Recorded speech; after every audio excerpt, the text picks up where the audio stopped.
Hi, welcome to Learn English and Practice with Marie. Today we're going to do American English Idioms lesson number 32. We'll go through 5 idioms and review their meanings and a couple of examples for each. We'll finish with a story so we can hear the idioms in context.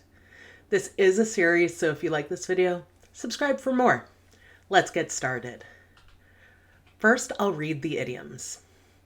The ball is in your court. Drop the ball.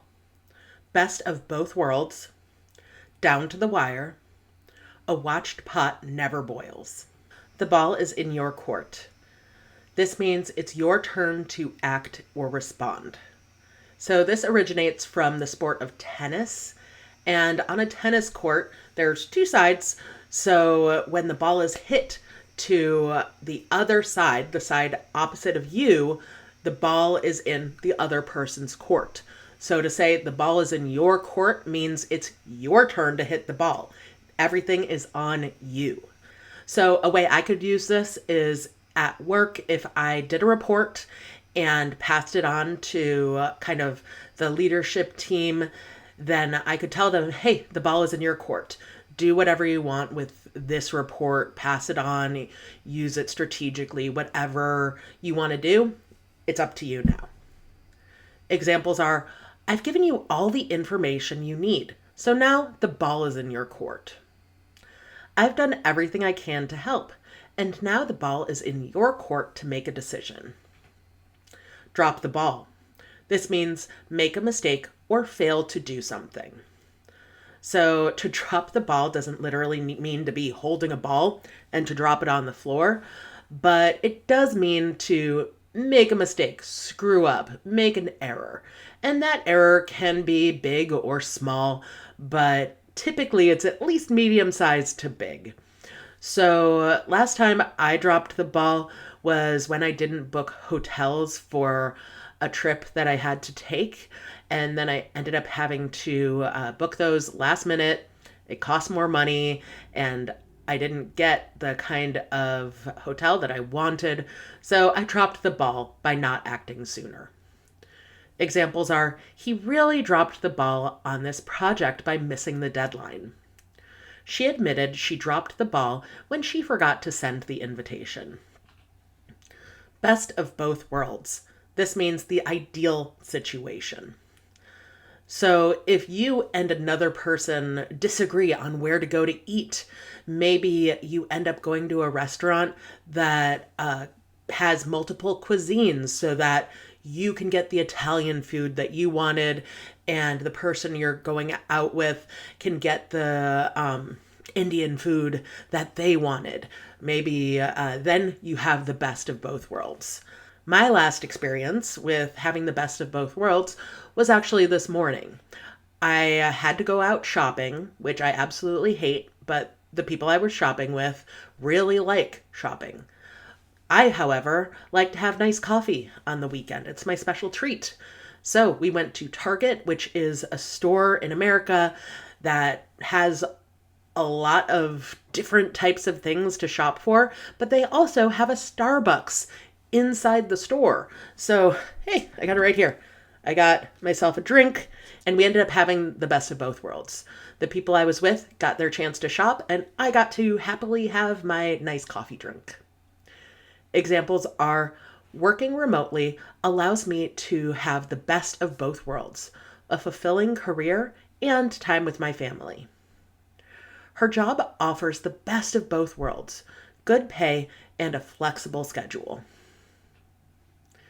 Down to the wire. This means completing or finishing something with no extra time remaining. So to be down to the wire means to be very close to a deadline. I know when I was a student, I was constantly down to the wire in terms of submitting papers because I'd be doing those papers at very last minute, often minutes before they were due. So you can also think of television shows where they have to defuse a bomb before it destroys something, and you see a number ticking down in terms of the seconds left before there's an explosion, and then they manage to defuse the bomb just seconds before The tragedy. That would be down to the wire. Examples are, our team worked down to the wire to complete the project on time. The game went down to the wire with the winning goal scored in the last minute. A watched pot never boils. This means time feels longer when you're waiting impatiently. So I actually kind of use this literally sometimes when I'm boiling water to make some pasta. I'll like stare at it and then remember a watched pot never boils. I should just walk away and come back. So it's one of those rare idioms where a literal use kind of is appropriate sometimes, but you don't have to be so literal. So during Thanksgiving, we had to cook a turkey, and just standing there staring at the turkey through the oven isn't going to do anything. You need to walk away, and then it'll feel like time is going a little bit quicker. It doesn't necessarily have to be used with food, though. Think of paint drying. Whatever it is you're waiting for, you don't stand there and watch and wait. Examples are, waiting for her results made her realize a watched pot never boils, as it seemed to take forever. She kept refreshing the web page for updates, but a watched pot never boils. So, let's read through a story for some extra practice with these idioms in context. Emma and Liam's wedding day was finally here, but nothing was going as planned. The flowers were late, the cake hadn't arrived, and the photographer got lost. Emma felt like her wedding planner had dropped the ball. "Why is everything going wrong?" she groaned, pacing nervously. Liam held her hand and smiled. "Relax, Emma. The ball is in your court now. You can either let this ruin the day or focus on what matters. Us." Emma sighed and sat down.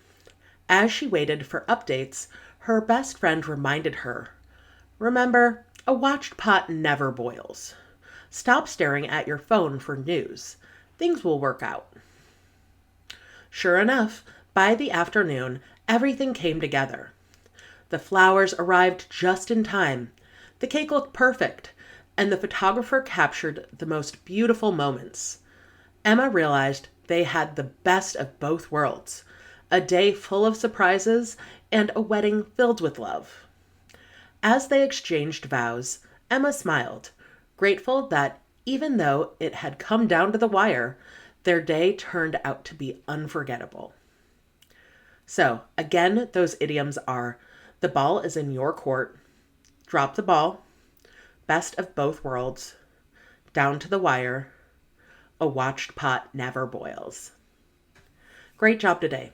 There are other videos like this on this channel, and more are coming soon. I'll put playlists and videos right here, and I'd love to hear from you in the comments below.